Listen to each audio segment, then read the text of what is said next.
Shalom, salam sejahtera untuk kita semuanya. Masih bersama dengan saya Pendeta Daniel Siswanto, kita melanjutkan seri pelajaran sekolah sahabat kita. Kita telah tiba di pelajaran yang ke-9 di triwulan yang keempat di tahun 2023 ini dengan judul Misi kepada Orang yang Berkuasa. Namun sebelum kita mempelajari lebih lengkap, lebih dalam, mari kita tunduk kepala dan berdoa. Bapa kami yang di surga, Allah yang maha baik. Bila mana kami akan mempelajari firman Tuhan melalui pelajaran sekolah sahabat ini, urapi kami dengan kuasa Roh Kudus Tuhan. Berikanlah kami hikmat akal budi untuk memahami akan firman ini. Berkati pemirsa dimanapun mereka berada. Dalam nama Yesus kami berdoa. Amin. Misi kepada orang yang berkuasa. Ayat inti terdapat di dalam Matius 16 ayat 26. Apakah gunanya seorang memperoleh seluruh dunia tetapi kehilangan nyawanya? Dan apakah yang dapat diberikannya sebagai ganti nyawanya? Saudara, orang kaya dan berkuasa serta orang miskin dan lemah sama-sama diterima di kerajaan Allah. Seperti yang disadari Petrus di rumah Kornelius, bahwa Allah tidak membeda-bedakan orang. Setiap orang dari bangsa manapun yang takut akan Dia dan yang mengamalkan kebenaran berkenan kepadanya. Kisah pasal 10 ayat 34 dan 35. Tuhan memperhatikan keselamatan orang kaya dan penguasa sama seperti Dia memperhatikan orang miskin dan lemah. Bagaimana pelajaran ini selengkapnya? Mari kita mempelajarinya. Di pelajaran hari Minggu dengan judul Nebukadnezar. Kita percaya bahwa kematian Yesus adalah untuk semua orang. Dalam 1 Timotius 2 ayat 4 dikatakan, yang menghendaki supaya semua orang diselamatkan dan memperoleh pengetahuan akan kebenaran. Kita juga menemukan catatan-catatan kitab suci tentang semua golongan manusia yang dijangkau bagi Allah tanpa membeda-bedakan. Sebuah contoh yang jelas dapat kita lihat dalam Alkitab, bagaimana seorang yang berkuasa, orang tidak percaya dijangkau oleh Allah untuk diselamatkan, yaitu Nebukadnezar dalam Daniel pasal 4. Penghakiman Allah atas Nebukadnezar adalah sebuah proses penjangkauan. Ia yang berkuasa atas kerajaan besar Babylon begitu direndahkan seperti seekor binatang di padang. Catatan kitab suci tentang Nebukadnezar yang sadar dan mengakui Allah pencipta menunjukkan bahwa Allah peduli dengan orang yang kaya dan berkuasa sama seperti Dia peduli kepada yang lemah dan membutuhkan. Bagaimana respon Nebukadnezar pasca dipulihkan? Daniel 4 ayat 37. Jadi sekarang aku, Nebukadnezar, memuji, meninggikan, dan memuliakan Raja Sorga, yang segala perbuatannya adalah benar, dan jalan-jalannya adalah adil, dan yang sanggup merendahkan mereka yang berlaku congkak. Pertanyaannya adalah, apakah yang dapat kita pelajari dari kisah Nebukadnezar di dalam Daniel pasal 4 ini? Yang pertama, Allah menggunakan orang-orang percaya yang berserah sama seperti Daniel sebagai sebuah jembatan untuk menjangkau orang-orang berkuasa yang tidak percaya. Yang kedua, Allah bisa mengintervensi secara langsung dalam proses bersaksi untuk menjangkau orang yang berkuasa yang tidak percaya. Nebukadnezar direndahkan oleh Allah karena kesombongan dan arogansinya. Dan walaupun ini adalah sebuah cerita yang sangat dramatis, ada banyak cara lain bagi orang yang kaya, berkuasa, dan angkuh bisa direndahkan. Saudara, meskipun kita bukanlah orang kaya atau berkuasa seperti Nebukadnezar, kita harus tetap berhati-hati untuk menghindari jenis kesombongan yang telah ditunjukkan oleh raja ini. Di pelajaran hari Senin dengan judul Naaman. Kisah Naaman dalam 2 Raja-Raja 5 ayat 1 sampai dengan 19, seperti halnya Nebukadnezar, juga merupakan bagian dari misi Allah dalam menjangkau orang-orang bagi Tuhan. Setelah Naaman disembuhkan dari penyakit kustanya, ia mengajukan 2 permintaan yang tidak biasa. Yang pertama, Naaman meminta untuk membawa tanah sebanyak 2 muatan keledai dari Israel ke Aram dengan tujuan menyembah Allah yang hidup. 2 Raja-Raja 5 ayat 17, akhirnya berkatalah Naaman, "Jikalau demikian, biarlah diberikan kepada hambamu ini tanah sebanyak muatan sepasang bagal, sebab hambamu ini tidak lagi akan mempersembahkan korban bakaran atau korban sembelihan kepada Allah lain kecuali kepada Tuhan."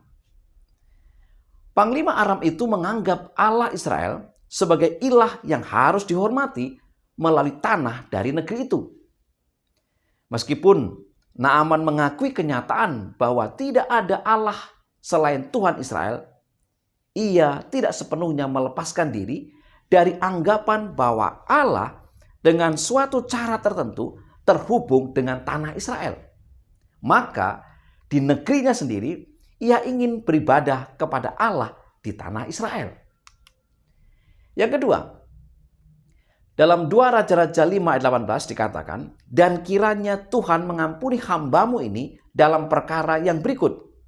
Apabila tuanku masuk ke kuil Rimon untuk sujud menyembah di sana, dan aku menjadi pengapitnya, sehingga aku harus ikut sujud menyembah dalam kuil Rimon itu, kiranya Tuhan mengampuni hambamu ini dalam hal itu." Meskipun ia bertekad untuk beribadah hanya kepada Allah yang di surga, ia menyadari bahwa melakukan penyembahan seperti itu di negerinya sendiri yang penuh dengan penyembahan berhala tidaklah mudah. Saudara, di sisi lain, Raja Aram masih menyembah dewa Rimon, dan dalam jabatannya ini Naaman akan menjadi pengawal raja. Meskipun Naaman tidak berniat untuk meninggalkan tugasnya mengawal raja duniawi, ia tidak ingin dianggap menyembah Rimon.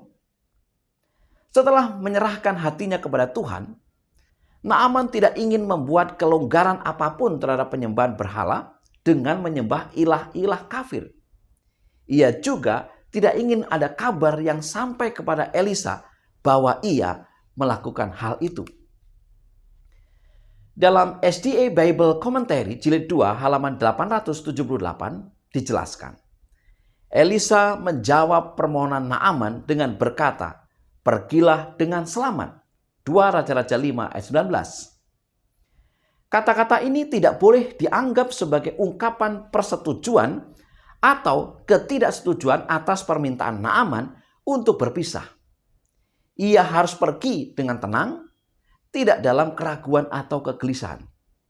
Allah telah berbaik hati kepadanya, dan ia akan menemukan kebahagiaan dan kedamaian dalam pengenalan dan penyembahannya kepada Allah. Naaman adalah seorang petobat baru, seorang pria dengan kehati-hatian yang akan bertumbuh dalam kekuatan dan kebijaksanaan jika ia berpegang teguh pada imannya yang baru. Allah menuntun orang-orang yang baru bertobat selangkah demi selangkah dan mengetahui saat yang tepat untuk menyerukan pembaharuan dalam suatu hal. Prinsip ini harus selalu diingat oleh mereka yang bekerja keras untuk keselamatan jiwa-jiwa. Di pelajaran hari Selasa dengan judul "Bersaksi kepada yang terpelajar", Nikodemus. Saudara-saudara yang dikasihi Tuhan, kita mau belajar tentang Nikodemus. Nikodemus adalah seorang yang terpelajar. Ia adalah seorang pemimpin Yahudi. Ia adalah seorang pengajar Israel. Dia memiliki sebuah pemahaman yang baik tentang kitab suci, dan menurut semua perintahnya, dia juga adalah seorang pemimpin yang dihormati di kalangan orang Yahudi. Dia adalah seorang yang berkuasa dan kaya. Nikodemus datang kepada Yesus karena pengajaran Yesus telah meyakinkan dia. tercatat di dalam Yohanes 3 ayat 1 sampai dengan 12. Namun, kesombongannya telah mencegah dia untuk mengakui Yesus Kristus sebagai Tuhan. Tetapi pertemuan dengan Yesus pada malam itu mengubah dia. Meskipun sesudah keyakinannya bahwa Yesus diutus oleh Allah, dia tetap tidak mengakui secara terbuka bahwa dia adalah seorang pengikut Yesus Kristus. Tetapi dalam Yohanes 7 ayat 45 sampai dengan 52, kita melihat peran Nikodemus untuk melindungi Yesus dari penghakiman oleh para pemimpin Yahudi. Demikian juga dalam Yohanes 19 ayat 39, di mana Nikodemus berperan dalam penguburan Yesus. Semua hal ini menunjukkan bahwa Nikodemus benar-benar sedang menjalani sebuah kehidupan yang baru. Kelaparan rohani Nikodemus untuk mencari Tuhan telah dipuaskan. Yesus menjangkau dia. Ia telah dimenangkan. Saudara, di sekitar kita banyak orang terpelajar, para pemimpin, orang kaya, orang berpengaruh yang merasakan lapar dan haus akan kebenaran. Mereka perlu dituntun kepada Yesus. Seperti Nikodemus, semua orang membutuhkan kelahiran baru atau hidup baru. Yohanes 3 ayat 3. Firman Tuhan berkata, Yesus menjawab katanya, "Aku berkata kepadamu, sesungguhnya jika seseorang tidak dilahirkan kembali, ia tidak dapat melihat kerajaan Allah." Di pelajaran hari Rabu dengan judul Misi kepada Orang Kaya. Orang kaya dan orang miskin akan menghadapi nasib yang sama, yaitu kuburan atau kematian. Ini berarti bahwa orang kaya sama-sama sangat membutuhkan keselamatan, sama seperti yang lainnya. Walaupun uang bisa membeli banyak hal, itu tidak bisa membeli sebuah kelepasan dari kematian. Kelepasan dari kematian itu hanya datang oleh karena pemberian yang ditawarkan secara gratis oleh Yesus kepada yang mengklaim itu dengan imannya. Yesus berkata, "Akulah kebangkitan dan hidup. Barang siapa percaya kepadaku, ia akan hidup walaupun ia sudah mati." Yohanes 11 ayat 25. Sementara di dalam Matius 19 ayat 16 sampai dengan 22 menceritakan kisah seorang pemimpin muda yang kaya, dan Lukas 19 ayat 1 sampai 10 menceritakan kisah tentang Sakius.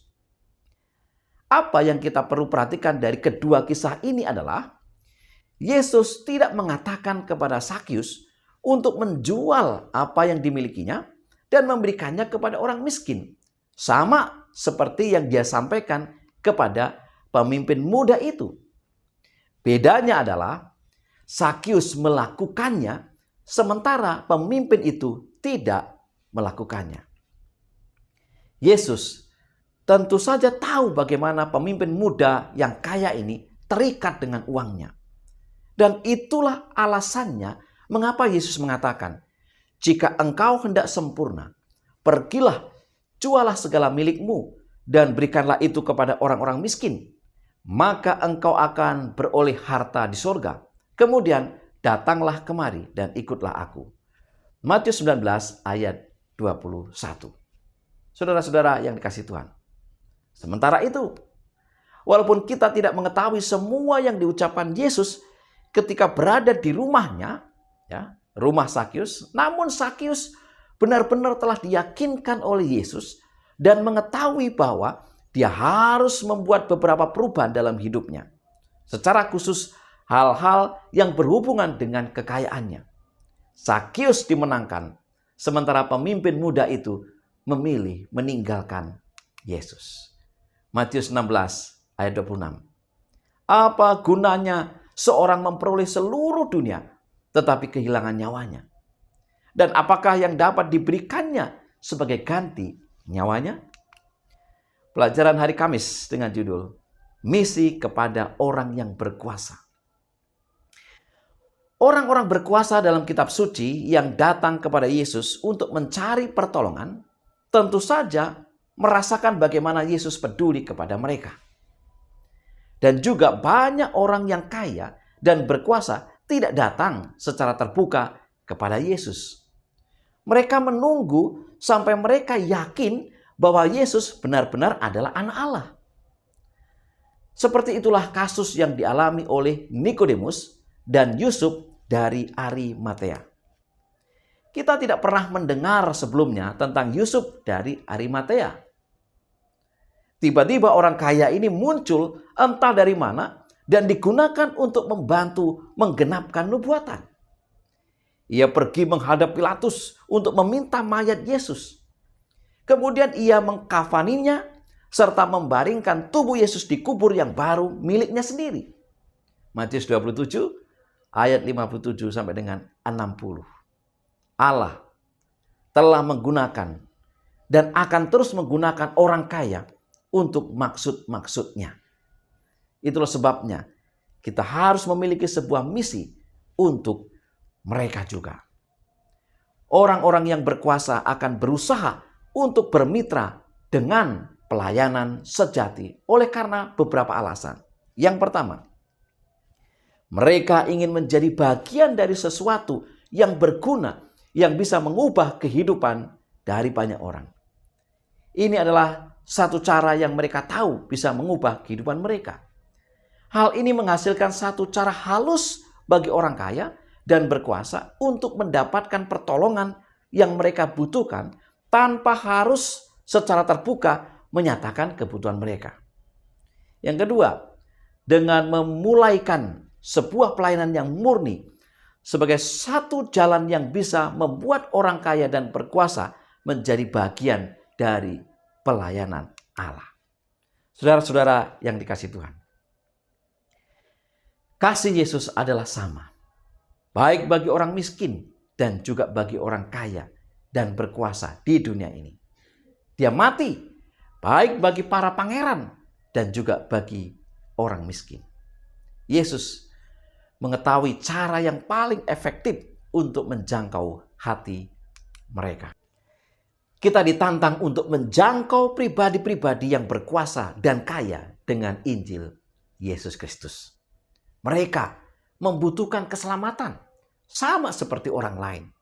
Bahkan jika sangat disayangkan, mungkin mereka tidak menyadari hal tersebut oleh karena keamanan yang mereka yakini bisa ditawarkan oleh kekayaan mereka. Saudara-saudara yang dikasihi Tuhan, sebagai kesimpulan pelajaran sekolah sahabat kita, yang pertama, Allah peduli dengan orang yang kaya dan berkuasa, sama seperti Dia peduli kepada yang lemah dan yang membutuhkan.